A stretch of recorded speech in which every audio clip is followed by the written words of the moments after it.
हरदिया साहू समाज द्वारा समाज को एक धागे में पिरोने की परंपरा रही है, जिसमें साहू समाज की एकता दुनिया में जानी जाती है और इसी को बरकरार रखने के लिए साहू समाज द्वारा सामूहिक आदर्श विवाह का आयोजन भी कराया जाता है, जहां पर सभी एक धागे में बंधे नजर आते हैं।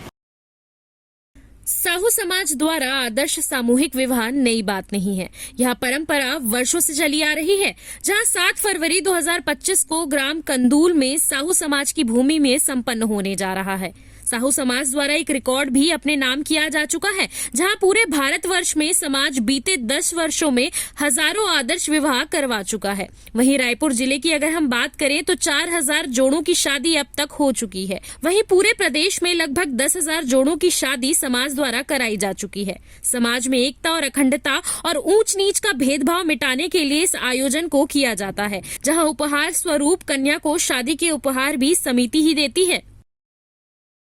हमारे समाज द्वारा कल 7 तारीख को 83 जोड़े का आदर्श विवाह होने जा रहा है अपने सामाजिक जो जगह है ग्राम कांदुल में। और विगत अभी 3 तारीख को हमने 55 जोड़े का शादी किया है।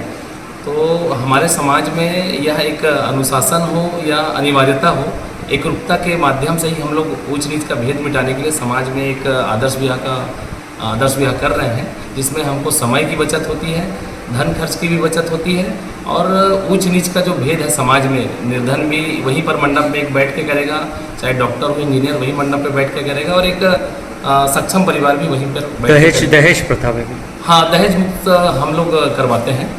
हम लोग अपने तरफ से पूर्व में जो समाज के रीति के हिसाब से पचहर वगैरह देते थे, लेकिन अभी वो खरीदी नहीं करके हम लोग कुछ उपहार के रूप में कुछ राशि देते हैं। CCN शार्क न्यूज के लिए ब्यूरो रिपोर्ट। आज हम एक ऐसी मेडिकल सफलता के बारे में आपको बताने जा रहे हैं जो न केवल चिकित्सा क्षेत्र में एक क्रांतिकारी कदम है, बल्कि यह दुनिया भर में ऐसे रोगियों के लिए आशा की किरण भी बन सकता है। आज हम बात करेंगे डॉक्टर नीरज कुमार चंद्राकर की, जिन्होंने म्यूकोरमाइकोसिस के कारण होने वाली एक गंभीर ऑरो ऑर्बिटल दोष का सफलतापूर्वक इलाज किया है। जी हाँ दोस्तों, दुनिया भर में पहली बार म्यूकोरमाइकोसिस के कारण ऑरो ऑर्बिटल दोष से पीड़ित एक मरीज को डेंटल इम्प्लांट का उपयोग करके सफलतापूर्वक पुनर्वासित किया गया है और यह इलाज सिर्फ कुछ महीनों में ही नहीं बल्कि पूरे 1 वर्ष के फॉलोअप के साथ किया गया है, जिसमें रोगी ने न केवल बेहतर कार्यात्मक सुधार दिखाया है बल्कि सौंदर्यात्मक सुधार भी किया है। डॉक्टर चंद्राकर के अनुसार इस सफल उपचार के लिए कई प्रक्रियागत चुनौतियों का सामना करना पड़ा, लेकिन उन्होंने अत्याधुनिक तकनीकों का उपयोग किया। इसमें सॉफ्टवेयर आधारित surgical planning, 3D printing, computer guided surgery, digital scan और डिजिटल प्रोस्थेटिक फैब्रिकेशन जैसी तकनीकों का इस्तेमाल हुआ है और उन्हें बड़ी सफलता हाथ लगी है।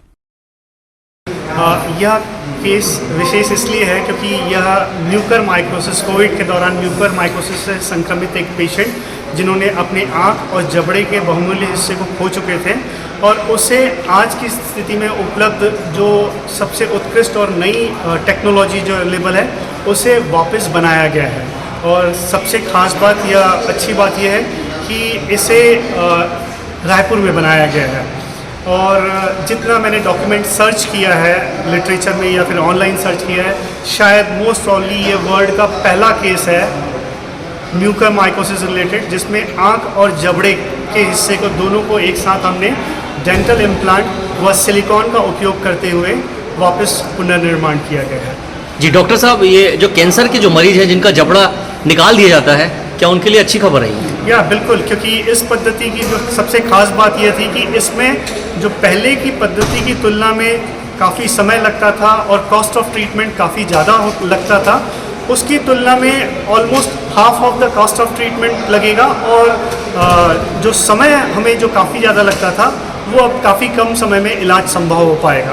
और आप सबके माध्यम से मैं आम जनमानस के बीच यह बताना चाहूँगा कि अगर किसी व्यक्ति का आँख, कान, नाक, जबड़ा या चेहरे का कोई हिस्सा नुकसान हो गया है या आपको किसी बीमारी की वजह से खोना पड़ गया है तो उसे वापस बनाया जा सकता है। CCN शार्क न्यूज के लिए ब्यूरो रिपोर्ट।